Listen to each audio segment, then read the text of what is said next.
A bat and a ball cost $1.10 in total. The bat costs $1 more than the ball. How much does the ball cost? A number just popped into your mind. The number, of course, is 10 cents. If you thought 10 cents, congratulations. You are in the majority. You are also wrong. If the ball costs 10 cents, and the bat costs $1 more than the ball, then the bat would cost $1.10. That would make the total $1.20. The correct answer is 5 cents. If the ball is 5 cents, the bat is $1.05. And together, they are $1.10. Don't worry if you got it wrong. More than 50% of students at Harvard, MIT, and Princeton gave the intuitive, incorrect answer. This puzzle is not a test of your intelligence. It is a demonstration of how your brain is designed to fail you. It is a glitch in the software of your mind, a split-second decision where your intuition hijacked your logic. This happens to you hundreds of times a day. It influences who you marry, how you vote, and most dangerously, how you spend your money. Welcome to Books to Action, where we turn pages into wisdom. Today, we are dissecting a book that is arguably the most important work on human judgment ever written. We are diving into Thinking, Fast, and Slow by the Nobel Prize-winning psychologist Daniel Kahneman. This is not just a book about psychology. It is the operating manual for your brain that you were never given. By the end of this video, you will understand the two systems that fight for control within your head. You will learn why you are terrified of losses, and you will discover the invisible errors that are likely costing you a fortune. To understand why you make mistakes, you have to meet the two characters living inside your head. Kahneman calls them System 1 and System 2. Picture this. You are driving a car on an empty road. The radio is playing, the sun is shining. You turn the wheel effortlessly, you brake when you see a red light, and you can easily hold a conversation with the passenger next to you. This is System 1. It is fast, intuitive, automatic, and emotional. It requires no effort. It is the part of you that instantly detects hostility in a stranger's voice or calculates that 2 + 2 = 4. It is the autopilot. Now, imagine that same drive, but suddenly a torrential downpour starts. Visibility drops to 0. You're looking for a specific house number in a neighborhood you've never been to, and a large truck pulls out in front of you. What is the first thing you do? You stop talking. You might even turn down the radio. You lean forward. Your pupils dilate. This is System 2. It is slow, deliberative, logical, and extremely lazy. It requires massive amounts of energy. System 2 is the part of you that solves a complex math problem or fills out a tax form. The drama of your life is the movie playing out between these two characters. You identify with System 2. You think you are the conscious, rational author of your life. But Kahneman's life work reveals a humbling truth. You are mostly System 1. System 2 creates the narrative, but System 1 runs the show. The problem is that System 1 is terrible at statistics, gullible, and easily manipulated.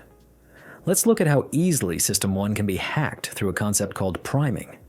This is the idea that exposure to a stimulus influences a response to a later stimulus, without you even knowing it. In a famous experiment described in the book, psychologists asked young college students to assemble 4-word sentences from a set of 5 words. For one group of students, the scrambled sentences contained words associated with the elderly, such as Florida, forgetful, bald, gray, or wrinkle. After finishing the task, the young students were sent to walk down a hallway to another room. The researchers secretly measured the time it took them to walk that distance. The result was shocking. The students who had constructed sentences with old words walked significantly slower than the others. They didn't just think about being old.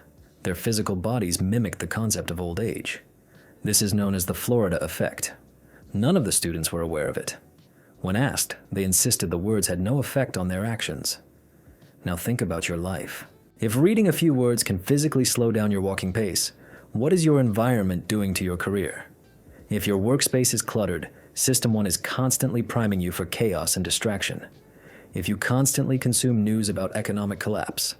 System 1 is priming you for fear, making you risk-averse even when a great opportunity arises. You are not an island. You are a porous sponge, soaking up cues from your environment. The application here is vital. You must become the architect of your own priming. If you want to be wealthy, surround yourself with the symbols, books, and people associated with wealth. If you want to be calm, design a home that primes serenity. Don't let the world prime you by accident. Prime yourself on purpose. This leads us to the concept of cognitive ease versus cognitive strain. System 1 loves ease. It loves things that feel familiar, simple, and true. When you are in a state of cognitive ease, you are likely to be in a good mood, like what you see, and believe what you hear. But you are also likely to be casual and superficial in your thinking.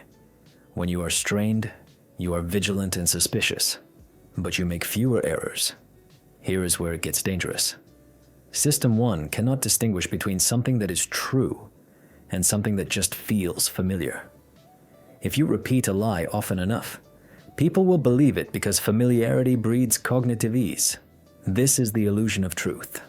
Marketers and politicians know this. It is why slogans are short and catchy. It is why logos are simple.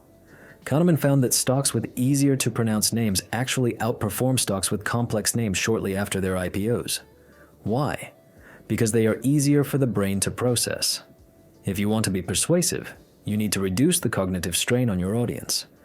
If you are writing a resume, a business proposal, or an email to your boss, do not try to sound smart by using complex language. Use simple, clear, high-contrast formatting. If you make them think too hard to understand you, their system 2 will kick in, and they will become critical and suspicious. But if you make it easy, their system 1 will glide through, and they will be more likely to say yes. Conversely, when you are about to make a major decision, like signing a contract, you must intentionally induce cognitive strain.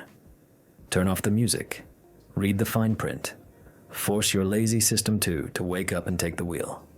Before we dive into the most controversial part of this book, the part that explains why you lose money in the stock market and in negotiations, if you are finding value in this breakdown, consider subscribing to Books to Action. We analyze the world's most powerful books so you don't have to read them all. Join us, and let's turn your potential into performance. Now, let's talk about the specific glitches in your brain that cost you money. The first one is the anchoring effect. This is the tendency to rely too heavily on the first piece of information offered, the anchor, when making decisions. Imagine I ask you 2 questions. First, is the tallest redwood tree in the world taller or shorter than 200 feet? Second, what is your best guess about the height of the tallest redwood? Now imagine I ask another group the same questions, but I change the first number. Is the tallest redwood taller or shorter than 180 feet? When Kahneman did this, the first group guessed an average of 844 feet. The second group guessed 282 feet. The difference between the 2 groups was massive simply because of an arbitrary number I threw out at the beginning. The anchor grabs System 1 and refuses to let go. System 2 tries to adjust from the anchor, but it rarely adjusts enough. This happens every time you buy a car or negotiate a salary. The sticker price on the car window is an anchor. The dealer knows you won't pay that price, but they also know that any price you do negotiate will be higher because you started at that sticker price. If you walk into a salary negotiation and let the employer say the first number, you have lost the game. They have set the anchor. If they offer $50,000 and you wanted $80,000, you are now fighting an uphill battle to move the anchor. The application is aggressive. When negotiating, if you have a solid understanding of the market, you should make the first move. Set a high anchor. If you are selling a house, list it high. If you are buying, offer low. You must reset the psychological playing field before the logic even kicks in. But why are we so afraid to take risks in these negotiations? This brings us to the most powerful concept in behavioral economics, loss aversion. Kahneman and his research partner Amos Tversky discovered something fundamental about human nature.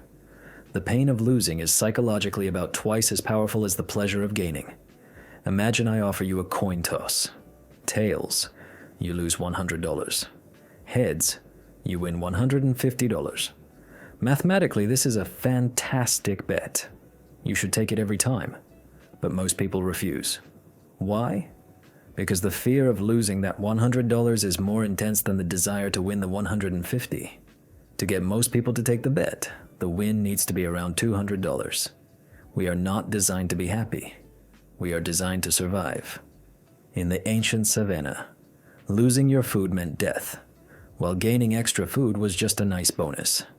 Evolution prioritized fear. This loss aversion leads to the endowment effect. We overvalue things simply because we own them.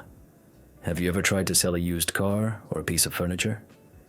You think it's worth way more than the buyers do. You aren't just selling an object, you are facing the pain of giving something up. This paralyzes us. It keeps us in jobs we hate because we fear losing the security more than we desire the potential of a new career. It keeps investors holding on to plummeting stocks because selling them would make the loss real. This ties directly into the sunk cost fallacy. Imagine you bought a ticket to a concert for $100. On the night of the concert, there is a blizzard. Driving will be dangerous and miserable. If you hadn't bought the ticket, you wouldn't go. But because you paid the money, you feel compelled to go into the storm to get your money's worth. This is insanity. The money is gone. It is sunk. Risking your life in a blizzard won't get the money back. It just adds a new cost. System 2 knows this is illogical, but System 1 hates the feeling of waste. We see this in business constantly. Companies continue funding failing projects because they have already spent millions. People stay in toxic relationships because they have already invested 5 years. Kahneman teaches us to look at the present and the future, not the past. The investment is gone. The only question that matters is, what is the best use of my time and resources right now? To be a rational operator, you must learn to cut your losses. You must be willing to walk away from the table, even if you've already put chips in the pot. Another fascinating failure of the brain is the availability heuristic. System 1 estimates the probability of an event based on how easy it is to recall examples of it. If you ask people what is more dangerous, a shark attack or a falling coconut, many will pause. We hear about shark attacks on the news. They are vivid, bloody, and terrifying. They stick in our memory, so we think they are common. In reality, falling coconuts kill more people than sharks. After 9/11, millions of Americans chose to drive instead of fly because the image of the crashing planes was so available in their minds. Statisticians calculated that the increase in road travel caused an additional 1,500 traffic deaths in the year following the attacks. In trying to avoid the small risk of terrorism, people ran headfirst into the much larger risk of driving. This heuristic destroys our ability to assess risk in the modern world. We are terrified of terrorism, plane crashes, and kidnapping because they are dramatic and cover the news. We are complacent about heart disease, diabetes, and car accidents because they are boring and common. If you want to improve your life, you must stop trusting your gut on what is risky. Your gut is reacting to the news cycle, not the data. Look at the numbers. System 2 must audit the fears of System 1. Finally, we must distinguish between the two selves that reside within you, the experiencing self and the remembering self. This is perhaps Kahneman's most philosophical contribution. The experiencing self is the one living in the present moment. It feels the sun on your skin, the ache in your back, the taste of your coffee. The remembering self is the one that keeps score. It is the storyteller. Kahneman found that the remembering self does not care about the duration of an experience. It only cares about the peak intensity and the end. He calls this the peak end rule. In a study of colonoscopy patients, back when the procedure was quite painful, patients were divided into two groups. Group A had a standard procedure that ended quickly but painfully. Group B had a longer procedure, but the doctor left the scope in for an extra few minutes at the end without moving it, which was uncomfortable but not painful. The experiencing self of Group B suffered longer. They had more total minutes of pain. But when asked later, Group B rated the experience as much less bad than Group A. Why? Because the end was better. The memory was less traumatic. This has profound implications for how you plan your life and your vacations. A 2-week vacation is not necessarily twice as good as a 1-week vacation in your memory. If the 2 weeks end with a stressful flight and lost luggage, you will remember the whole trip as a disaster. If the 1-week vacation ends with a spectacular sunset dinner, you will remember it as magical. We make decisions based on what our remembering self will think, often at the expense of our experiencing self. We run marathons or climb mountains not because it feels good in the moment, it often feels terrible, but because we want the memory of the achievement. Understanding this allows you to hack your happiness. If you are going through a difficult period, a hard project at work, or a grueling workout, make sure you engineer a positive ending. If the end is good, you will remember the entire struggle more fondly. Don't let a bad ending ruin a mostly good experience. So, where does this leave us? We are not the rational supercomputers we think we are. We are biased, lazy, and easily influenced machines. We are scared of losses, anchored by irrelevant numbers, and ruled by the most available memories. But understanding this is your greatest advantage. Most people walk through life as a slave to System 1. They react. They get angry when primed. They buy when the price looks like a discount. They vote for the best story, not the best policy. By reading Thinking Fast and Slow, you have taken the first step toward waking up System 2. You now know that your intuition is not a magical guide. It is a suggestion box. Sometimes the suggestions are good, often they are dangerous. The goal is not to eliminate System 1. We need it to survive and to function quickly. The goal is to recognize the situations where System 1 is likely to make a mistake. When the stakes are high, when money is involved, when you are angry or fearful, that is the moment to pause. That is the moment to call on System 2. Slow down. Check the data. Question your first thought. If there is one sentence to take away from Kahneman's masterpiece, it is this: do not trust your intuition when dealing with complex problems. Trust your process. If this video added value to your life, hit that subscribe button and turn on notifications so you never miss a breakdown that could change everything. Thanks for watching Books to Action.